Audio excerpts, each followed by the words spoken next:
4 నెలల్లో 3 సార్లు మిస్ అయిపోయింది. నేను ఒక కార్యక్రమానికి రావడం, ఆ ముందు రోజు మీరు ఆడపూడి అంటే చెప్పారు. ఆ ముందు ఆ తర్వాత రోజు మీరు అలా నంద్యాల పక్కన ఒక ఊరు ఇలా 3 సార్లు. హరే కృష్ణ. అందరూ ఒక్కసారి 2 చేతులు. హరే కృష్ణ హరే కృష్ణ కృష్ణ కృష్ణ హరే హరే హరే రామ హరే రామ రామ రామ హరే హరే. భారత్ మాతాకి. చాలా ఆనందంగా ఉంది. బంగారయ్య శర్మ గారు మనకి ఈ భాగ్యాన్ని ఇచ్చారు. మనం అందరం ఇటువంటి ఉద్దండుల నుంచి వినేటువంటి భాగ్యం మళ్ళీ మళ్ళీ మనకు లభిస్తుంది. అది తెలుగువారిగా మన అదృష్టం. ఎందుకంటే ఇందాకే చెప్పారుగా పద్మనాభుడి యొక్క చరిత్రలో ఆ ఆవుకి గడ్డి ముళ్ళై గుచ్చుకుంటుందని. అలా కాకుండా ఈ తెలుగు నేల మీద పుట్టినటువంటి ఎందరో మహానుభావులు ఎంతో జ్ఞానాన్ని మనకి రచనల రూపంలో కావచ్చు, ప్రవచనాల రూపంలో కావచ్చు ఇస్తూ ఉన్నారు. ఆ అమృతత్వాన్ని, ఈ తతక్కిం విషయం నేను కూడా అంటే ఆ పాంప్లెట్ లో చదివాను. ఏమిటిది అనుకున్నాను. ఇప్పుడు ఏమిటో ఇది ఎంత అద్భుతంగానో అసలు. అది ఇంకంటే మరి సినిమా మాట మాట్లాడకూడదు కదా అని తత్వం విషయంలో ఎవరు కొడితే ఎవరు చెబితే బాగా దిగుతుందో అదే గరికపాటి వారు నొక్కి చాలా అద్భుతంగా మనం ప్రశ్నించుకోవాలి. మళ్ళీ మళ్ళీ నాకు వారు చెప్పిన వారిని మిస్ అయిపోయాను. ఈ 4 నెలల్లో 3 సార్లు మిస్ అయిపోయాను.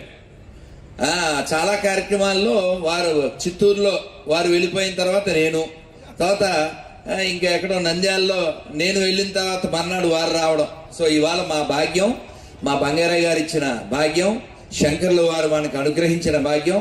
వారి కంఠం నుంచి ఈ తతక్కి మనం విన్నాం. మనం చేసే పనిలో దీన్ని గుర్తుపెట్టుకుని ఒక్కటి చెప్పాలనిపిస్తుంది. అదేమిటంటే పరిశీలన చేయమని వారు మనకి నొక్కి నొక్కి చెప్పారు. గరిపాటి నరసింహరావు గారు ఏంటంటే సీతాదేవి అలా చేసింది. రావణాసురుడు నేనెవరో తెలుసా అంటే అవును బాగా తెలుసు మాకు, నిన్ను 4 రోజులు ఒక ఆయన జైల్లో పెట్టాడు కదా అంది. ఎవరు పెట్టారు జైల్లో? కార్తవ వీర్యార్జున్.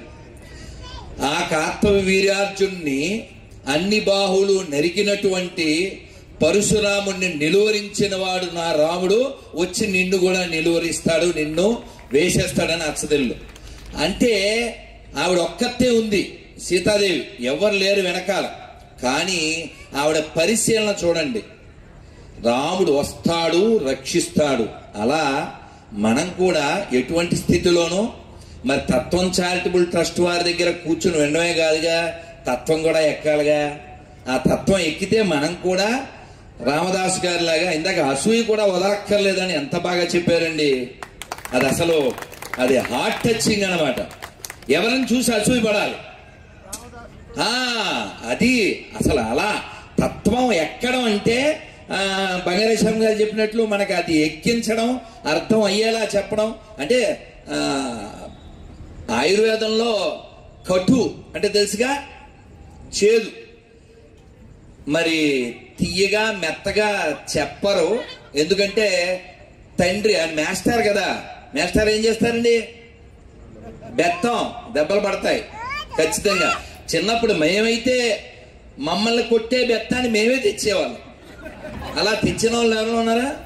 మమ్మల్ని కొట్టి అది విరిగి అది చూడండి. అదృష్టవంతులు మనం అందరం, అదృష్టవంతులు. మన టీచర్లకి మనం గట్టిగా ధన్యవాదాలు చెప్పుకోవాలి ఖచ్చితంగా. ఎందుకంటే మనకే బెత్తం తెమ్మని మన్ని కొట్టి అది విరిగిపోతే మళ్ళీ ఒరే మంచి పేక బెత్తం తేరా ఏమన్నా ఉందా? అదేంటది ఏనుగుకి అంకుశాన్ని అదే తెచ్చిస్తుంది అలాగా.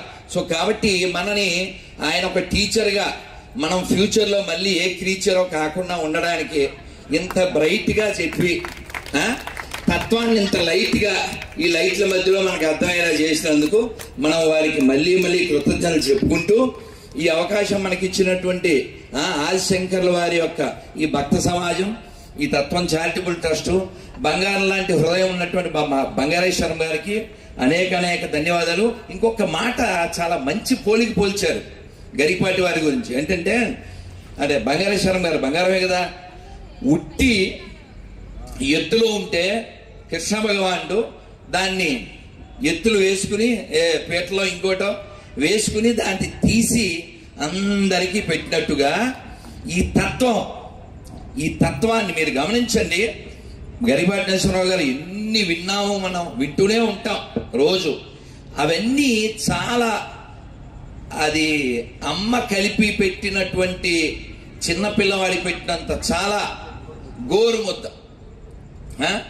అటువంటి విధంగా మనకి చాలా సులభంగా, అంటే కొండకచో కటువుగా ఉన్నా ఆ కటువుగా ఉన్నటువంటి మందే మన ముందుకు తీసుకెళ్తుంది. ఆ విధంగా వారి యొక్క ప్రవచనాలు మనకెక్కి, ఇందాక వారే చెప్పినట్లుగా ఒక్క కిక్కుతో అది పోకుండా, ఆయన చెప్పింది మరిచిపోతే మనం దిక్కుమాలలో అయిపోతాం. అది గుర్తుపెట్టుకుని భగవంతుని దిక్కుగా గుర్తుపెట్టుకుని మనం ఆయన చెప్పారు. ఇందాక అది కూడా చెప్పారుగా విశ్వామిత్రుడా, ఇప్పుడు దక్షిణ దిక్కు వెళ్ళాం, ఇది కాదు ఇంకో దిక్కు అని. అంటే మనం వినడం చాలా ప్రధానం. అందుకని చెప్తున్నా, మళ్ళీ మళ్ళీ మళ్ళీ మళ్ళీ వింటూ ఉండాలి. విన్నదాన్ని వారు ఒక్కో మాట నాకు బాగా పట్టుకున్నది ఏంటంటే, నా చరణాలు పట్టుకోవద్దండి, ఆచరించండి. ఆచరణ కావాలి, ఇది కావాలి. ఊరికే నేను ఇప్పుడు రాగానే ఎవరో ఈ కాళ్ళ మీద పడే అలవాట్లు బాగా ఉంటాయి కదా మనకి. పుణ్యం కాన్సెప్ట్, నన్ను ముట్టుకోకండి, నేను సాక్స్ వేసుకోద్దాం అనుకున్నా, బాగుండదని వేసుకున్నా. కానీ ఎవరో అదృష్టం, ఈ ముట్టుకుంటే ఏదో వచ్చేస్తుంది, పట్టుకుంటే ఏం పట్టుకోవాలి? ఆ చెప్పింది పట్టుకోవాలి. ఆ చెప్పింది పట్టుకుంటే అది మనని పట్టుకుంటే మనం ఆయన్ని పట్టుకుంటాం. మళ్ళీ ఈ శరీరాలు ఏవి మనకు రాకుండా ఉంటాయి. అందుకని ఆ చెప్పింది విందాం, ఇలా ఆనందంగా ఉందాం. శంకరుల యొక్క కృపని మనం పొందుదాం. జయ జయ శంకర, హర హర శంకర. వారిని ఒక్కసారి శిరస్త్రాణంతో, ఇది నాకు రెండోసారి దక్కిన భాగ్యం. ఆ శంకరుల జయంతి 2022 కదా నేనేంది మనం అక్కడ నాంపల్లి స్టేషన్ గ్రౌండ్స్ ఎగ్జిబిషన్, అక్కడ మాకు మరోసారి అటువంటి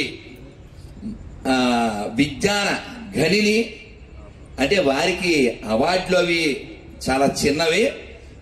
సాగర ఘోష నేను చాలాసార్లు చెప్పినప్పుడు వారి లోపల ఉన్న హృదయ ఘోష అంతా అందులో చెప్పారని నేను విన్నాను. ఇప్పుడు కొనుక్కున్నాను, మా శివాజీ కొనిచ్చాడు కాబట్టి చదివేస్తాను. అందుకని ఇది నాకు రెండోసారి బంగారేశ్వరరావు గారు ఇచ్చిన భాగ్యం. ఆనందంగా గట్టిగా ఒకసారి మనందరి కరతాళ ధ్వనుల మధ్యలో అదే విధంగా మా దంపతులు